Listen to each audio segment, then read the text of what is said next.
Good morning to all of you. Welcome to math fry.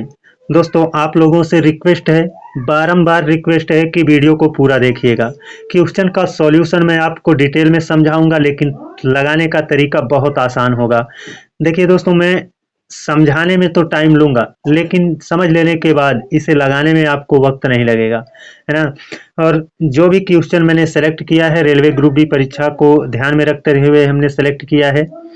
और ये तो भी आप जानते होंगे कि कोई भी क्वेश्चन ये नहीं कहता कि मैं रेलवे ग्रुप डी वाला हूँ तो रेलवे ग्रुप डी में ही आऊँगा, एसएससी वाला हूँ तो एसएससी में ही आऊँगा।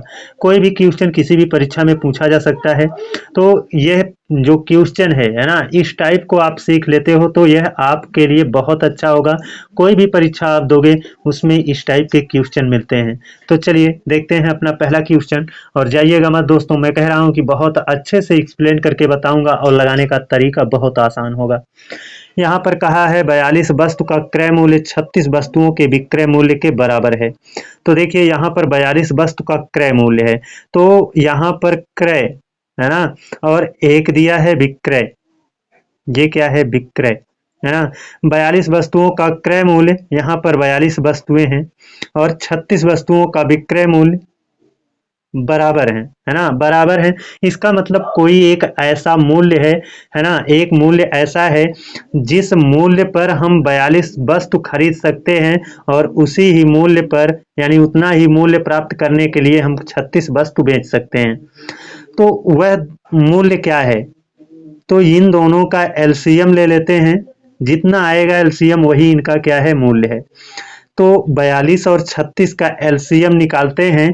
तो देखिए ऐसे ही 42 और 36 रखेंगे तो 7, है ना, नहीं 6 से काटेंगे, 6 सते 42, 6 सते 42 और 6 छक्के 36। एलसीएम कितना हुआ? 6 गुणे 6 गुणे 7। इनका एलसीएम 6 गुणे 6 गुणे 7 होगा, है ना। अब देखिए ये है एलसीएम, और इस एलसीएम में अगर मैं 42 से भाग दे दूं तो देखिए ये 7 और 6, 7 छक 42। 42 से यहाँ ये आपका 42 है, कट जाएगा, बचेगा कितना? 6। और जब मैं 36 से भाग दूंगा, है ना, 36 से भाग दूंगा तो ये 6 छक्के 36, ये कट जाएगा, बचेगा कितना? 7। अब दोस्तों यहाँ इतना करने से हमको फायदा क्या होगा? देखिए दोस्तों, यहाँ पर ये है हमारा क्या? मूल्य, है ना। ये क्या है? वस्तु की संख्या थी, वस्तु की संख्या थी। 42 वस्तु को हमने जितने मूल्य में खरीदा था, 36 वस्तु को उतने ही मूल्य में बेच दिया। तो हमने इनका एलसीएम निकाला तो ये हमारा मूल्य आया, है ना। ये हमारा क्या आया? मूल्य आया। अब इसी मूल्य में, यही मूल्य है, 42 वस्तु से भाग देंगे तो एक वस्तु का ये क्रय मूल्य है। ये क्या है? एक वस्तु का क्रय मूल्य है। क्रय मूल्य के सामने है तो ये एक वस्तु का क्रय मूल्य है। और विक्रय मूल्य से भाग दे दिया तो ये एक वस्तु का क्या आया? विक्रय मूल्य आया, है ना।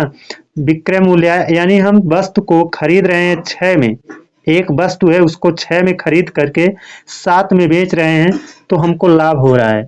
6 में खरीदा, 7 में बेचा, तो एक का लाभ हुआ, एक का लाभ हुआ। और ये लाभ किस पर होता है? हमने बताया है क्रय मूल्य पर ही लाभ होता है। हमको जो लाभ हो रहा है या हानि हो रही है, इसकी तुलना हम कहाँ से करते हैं? जितने में खरीद कर ले आए थे उसी से हम तुलना करते हैं कि उससे हम ज्यादा में बेचे हैं कि कम में बेचे हैं। तो हमेशा इसके बटे में क्या रहेगा? क्रय मूल्य, यानी बटे में क्रय मूल्य कितना है? 6। और यहाँ पर गुणे 100 कर देंगे, बस ये सॉल्व हो गया, है ना। देखिए 100 का 1 से गुणा करेंगे 100 ही रहेगा, अर्थात 6 को हम 100 से काटें तो 6 एकम 6 होगा, बचेगा 4, 40, 6 छक्के 36, बचेगा कितना? 4। कितने से? 6 से। तो 16 से ही 4/6, इसको हम डिवाइड करेंगे, 2 दूना 4, 2 तिया 6, यानी 16 से ही 2/3, और 2/3 का मतलब होता है 0.66।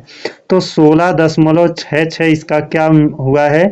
लाभ हुआ है, यानी 16 से ही 2/3 प्रतिशत कहिए या 16.66% कहिए। इसको लगाने का ये तरीका आप सीख जाते हो तो बहुत ही आसानी से आप लगा ले जाओगे।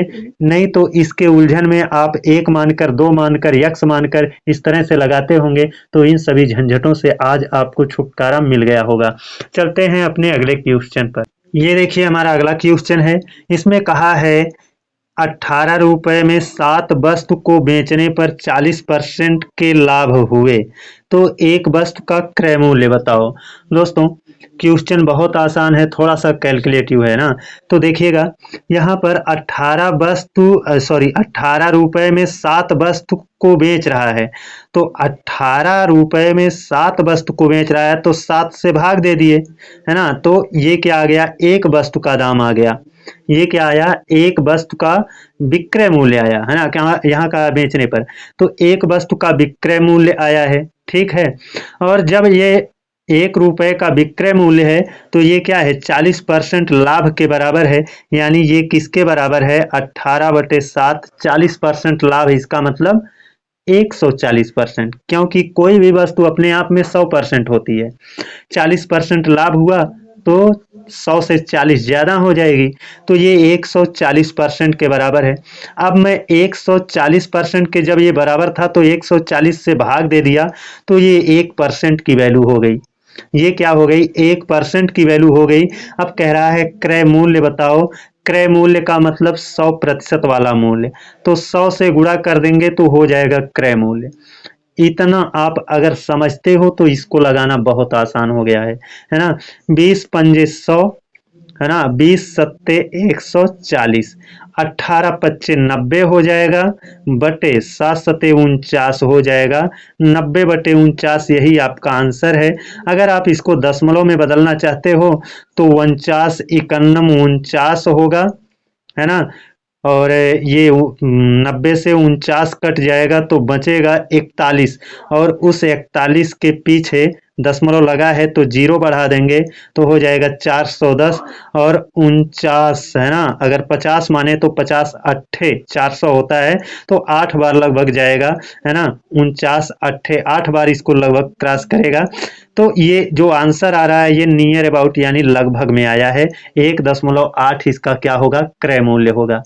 इसका 1.8 क्या होगा, क्रय मूल्य होगा। अगर हमारे पास ऑप्शन होता तो ऑप्शन से हम इसको चूज कर लेते कौन सा ऑप्शन सही होगा। चलते हैं अगले क्वेश्चन पर। ये देखिए हमारा अगला क्वेश्चन है। इसमें कहा है किसी घन की भुजा 4 सेंटीमीटर हो, है ना, हो तो संपूर्ण पृष्ठ का क्षेत्रफल क्या होगा। यानी कोई घन है, घन में तो आप जानते हैं लंबाई चौड़ाई ऊंचाई तीनों होता है ना। ऐसे ही तुम्हारा घन होता है, ऐसे ही घन होता है। इसका कह रहा है संपूर्ण पृष्ठ। संपूर्ण पृष्ठ में क्या आएगा दोस्तों, यहाँ पर एक वर्ग बनेगा, है ना, ऊपर एक वर्ग बनेगा, 2 वर्ग हो गया, और ये एक वर्ग बन रहा है, 3 वर्ग हो गया, है ना। वैसे ही 3 वर्ग और भी हैं, छिपे हुए हैं। इसका विपरीत इधर है, इसका विपरीत इधर है, और इसका विपरीत नीचे छुपा हुआ है। तो कुल 6 सतह होती है। कितनी सतह होती है, 6 सतह। और इन 6 सतहों का क्षेत्रफल ही क्या होता है, घन का संपूर्ण पृष्ठ होता है। तो एक सतह का जितना क्षेत्रफल होगा 6 का उतना ही होगा, उतना ही जितना इसका होगा क्षेत्रफल उतना ही इसका भी होगा, उतना ही इसका, यानी 6 का उतना होगा। इसीलिए हमने क्या किया, 6 रख लिया है। 6 गुणे एक सतह का क्षेत्रफल जितना आएगा उतने में 6 से गुणा करना है। एक सतह की भुजा कितना दिया है, 4 सेंटीमीटर, तो ये भी 4 है तो ये भी 4 है, यानी 4 चौके 16 हो जाएगा, है ना। 16 हो जाएगा, यानी क्षेत्रफल एक सतह का क्षेत्रफल 16 होगा। और ऐसी ही कितनी सतहें हैं, 6, तो 16 छक्का 96 क्या होगा, 96 सेंटीमीटर स्क्वायर इसका संपूर्ण पृष्ठ होगा। चलते हैं अपने अगले क्वेश्चन पर। ये देखिए अपना अगला क्वेश्चन है। इसमें कहा है किसी त्रिभुज की भुजाओं का अनुपात 3:4:5 है। यदि परिमाप 36 सेंटीमीटर हो तो त्रिभुज का क्षेत्रफल बताओ। दोस्तों यहाँ पर परिमाप दिया है, परिमाप है कितना, 36। तो आप तो जानते हैं, आपको तो मालूम है त्रिभुज की 3 भुजाएं होती हैं, और तीनों भुजाओं की लंबाई को हम जोड़ लेंगे तो वही क्या है, परिमाप है। परिमाप का मतलब बाहर बाहर की माप, है ना। तो देखो बाहर बाहर नापा जाए तो कितना है, 36, लेकिन इसमें से तीन भुजा में से एक भुजा कह रही है कि इसी 36 में से मुझको 3 हिस्सा चाहिए, ये कह रहा है 4 हिस्सा, ये कह रहा है 5 हिस्सा। तो आपको कुल कितने हिस्से लगाने पड़ेंगे? 3 और 4 7, 7 और 5 12 हिस्से लगाने पड़ेंगे। 12 हिस्से लगाने पड़ेंगे। तो 12 से मैंने भाग दे दिया, 12 3 36। तो एक हिस्सा माने 3 आएगा। एक हिस्सा माने क्या आएगा? 3। तो एक भुजा हमारी हो जाएगी कितनी? एक हिस्सा माने 3 है, तो एक भुजा कह रही है मुझको 3 हिस्सा चाहिए, यानी 3 3 9। एक भुजा 9 हो जाएगी। 3 चौक के 12, दूसरी भुजा 12 हो जाएगी। तीसरी भुजा हो जाएगी 3 पच्चे 15 हो जाएगी, है ना। अब जब किसी त्रिभुज की 3 भुजाएं मालूम हो तो उसका क्षेत्रफल निकालने का फार्मूला है अंडर रूट के अंदर अर्ध परिमाप, अर्ध परिमाप माइनस पहली भुजा, अर्ध परिमाप माइनस दूसरी भुजा, अर्ध परिमाप माइनस तीसरी भुजा, है ना। सी लिखेंगे तीसरी भुजा को।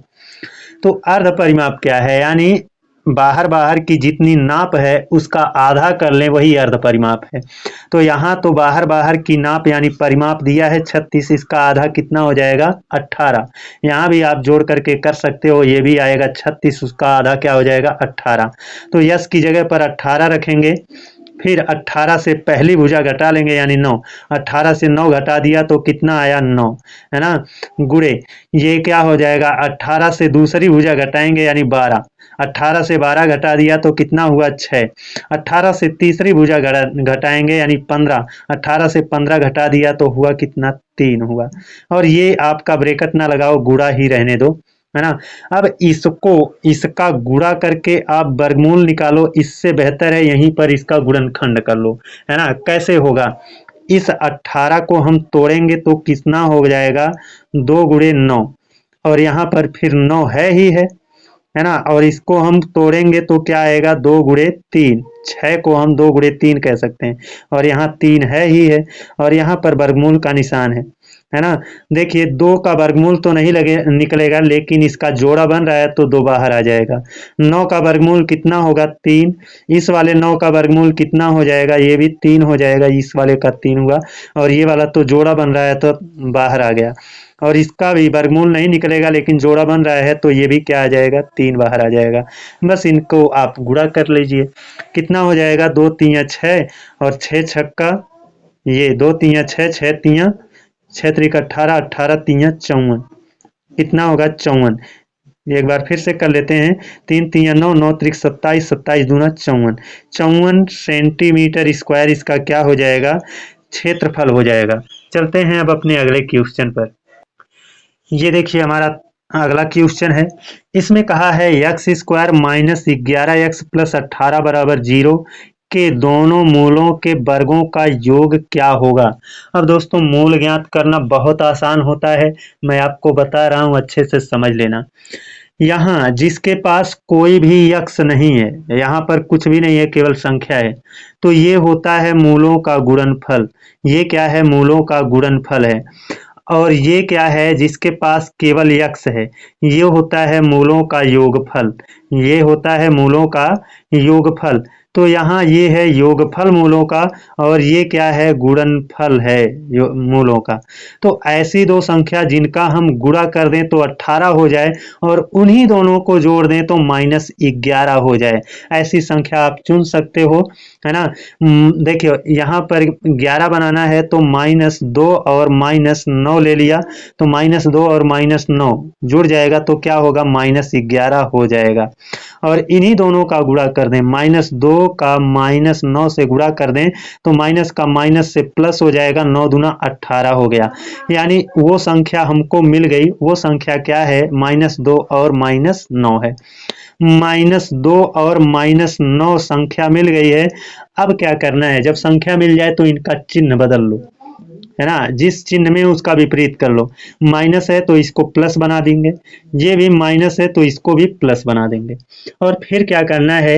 यक्स स्क्वायर जो है इसका, इसके आगे जो गुणा कर रहा है, इसके आगे तो एक है, एक गुणा कर रहा है ना, तो इसी एक से भाग दे देंगे। तो एक से भाग देने का कोई मतलब नहीं निकलेगा, इसीलिए ये दोनों मूल क्या हो गए? 2 और 9 हो गए। कहा है मूलों के वर्गों का योग क्या होगा, यानी इसका भी वर्ग कर दें, इसका भी वर्ग कर दें और दोनों का को जोड़ दें तो 2 का वर्ग हो जाएगा 4 और 9 का वर्ग हो जाएगा 81, 81 4 हो जाएगा 85। यही तुम्हारा क्या है, करेक्ट आंसर है।